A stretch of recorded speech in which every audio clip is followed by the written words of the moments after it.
How's it going, everyone? It's Mike from PC Classic Cars, back with another test drive video. Today we are in my 1968 Chevrolet Camaro with a built 400 small block and a 3-speed automatic transmission.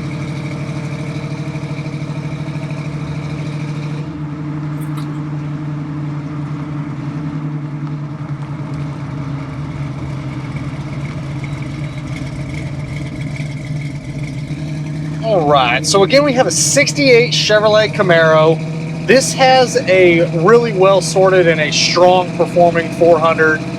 It does have aftermarket trick flow aluminum heads on it. Runs extremely well. I will say, again, I'm not the one that built this motor, but I run good gas in all of my stuff. But I would suggest running a minimum of 93 on this one. Also probably running an additive every once in a while. I suggest the Lucas Octane booster. It's just got a little bit of compression to it. Again, I don't have all of the specs on the motor because I'm not the one that built it. But anytime you get more of a high performance setup, no matter who you are, you're going to want to run better fuel in it. Just eliminates detonation. So again, run some good gas in this thing. It runs really, really well. We'll let it get a little bit of heat in the motor before we kind of get on it. But it's a strong performing small block, backed by a turbo 353 speed automatic transmission, power steering, power front disc brakes, and then this one does have vintage AC. AC blows nice and cold. Just a really well sorted car. It has good street manners. It's not a radical setup. Obviously we're cruising at 65. The speedo's off a little bit. It says we're doing 70. We're probably doing about in between 60, 65. So again, that speedo's off just a little bit, but a really well mannered car just as far as cruisability. But when you get into the power band, pretty much anything above about 3,000, 3,500, it pulls really, really hard. And we'll do like a little second gear pull when we flip around. But fun car out on the street. Interior, stock style black interior outside of your Grant steering wheel. Horn does work. You do have your standard speedo. You have your tach, which is working. And even the little clock on the inside of the tach there is working. You got your console mounted gauges. Console's in good shape. Headliner's nice. The dash is in good shape. It's got a little bit of discoloration if you look through the windshield. Kind of over here, just a little bit of discoloration there. The wood grain is nice. Carpet's matte. All that stuff looks good. You do have an aftermarket stereo with some kick panel speakers, and then you have some speakers in the back. The little fresh air vent that you pull for the kick panel, I don't know if y'all can see it in the video. This one's got the little pole over here on the driver's side. There is no little pole in the cutout there on the passenger kick panel. That's really a nitpicky thing. Door panels are good. Interior quarter panels look good. Carpet's in good shape. I will say the carpet's a little bit older and a little bit cut thin on the kick panel over here, but that's real nitpicky. Package tray again is nice. Seat belts are good. The list of items that are not working is your fuel gauge is pegged, but the rest of the gauges are working well. Reverse lights, wipers, and washer sprayer fluids are not working. And then we'll dive into the quarter glass windows when we do our return or our bumpy road trip when we talk about the glass. But the quarter windows need some assistance. But a recap there: so fuel gauge, reverse lights, wipers, washer, sprayer fluids, and then the rear quarter windows need some help. And we'll coming up good on temp now, so we'll get on it here. This is a fun car for sure. Got a good sound to it. You do obviously have aftermarket exhaust. I didn't touch on that.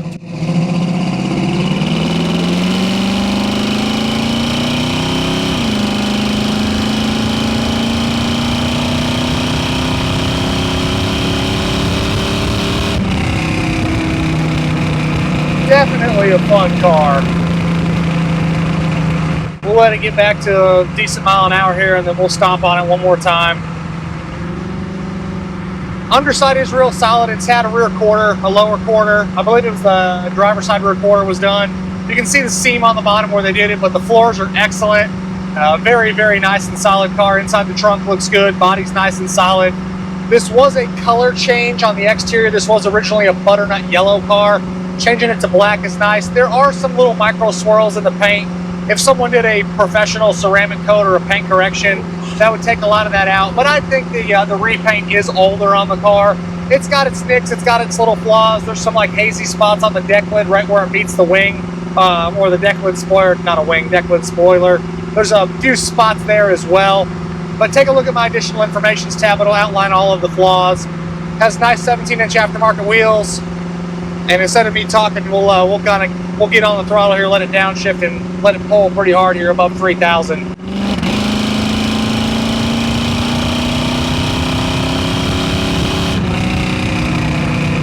Definitely a fun running small block 400. Pulls well. We have a bunch of good paperwork for receipts, mechanical stuff done to this car. Just a well-sorted, fun-mannered car out on the open road. Again, with the power steering, power disc brakes, and the vintage AC, just a really, really cool car. Back on the exterior, it is missing some of the fuzzies over there on that window, so you probably want to just put new fuzzies, new window felts on both sides. And then, again, in the back, we're missing a piece of trim below the back windshield. I'll take a photo of that so y'all can see it. Suspension all performs great, no weird sounds. Front end feels nice and tight. Car is very responsive, as you can see, goes where you want it to go. No rubbing issues with the 17s. Touching back on the glass, windshield is nice. There's a small little road chip there, a real road nick there.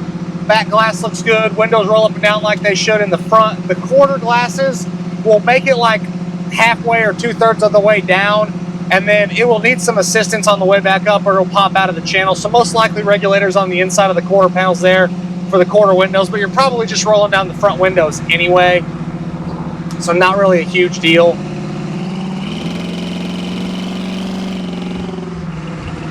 Usually I'm not a fan of aftermarket steering wheels unless it's a comfort grip, but this is like one of those old school Grant style wheels. It looks really good with the car. Just I think it goes with the overall feel of kind of being a custom looking Camaro. Obviously you get the black exterior with the SS hood, the gray front stripe, the gray wheels. Kind of has that Pro Tour vibe or custom vibe. So having a custom steering wheel like this doesn't bother me one bit. Engine bay is all really clean and sorted. And again, bunch of really good paperwork on this car that goes with it. A big folder. We'll pull off this gravel and we'll wind it up a little bit more. We'll go first, second, third here. A little chirp. And again, once you get it up into that little bit further RPM range, this thing pulls really hard. I do think the tack is working, but I don't think it's 100% accurate.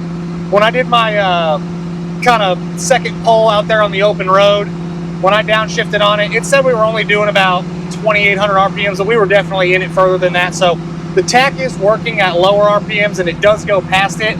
I just think when you get into the upper RPM range, it's just not 100% accurate, which is kind of common. A lot of my old cars that I personally have are similar, that the tack works, but it's not spot on.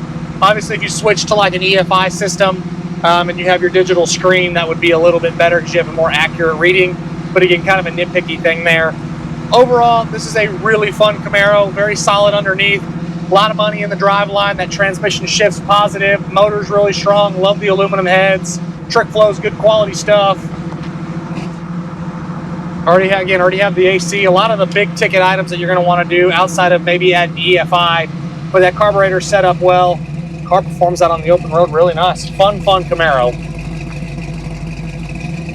As always, I appreciate y'all stopping in to watch another one of my test drive videos.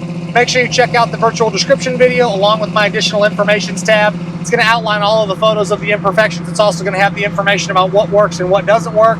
If anybody needs anything else, don't hesitate to reach out. Appreciate y'all watching these videos, and we'll see you on the next test drive. Thanks again, guys.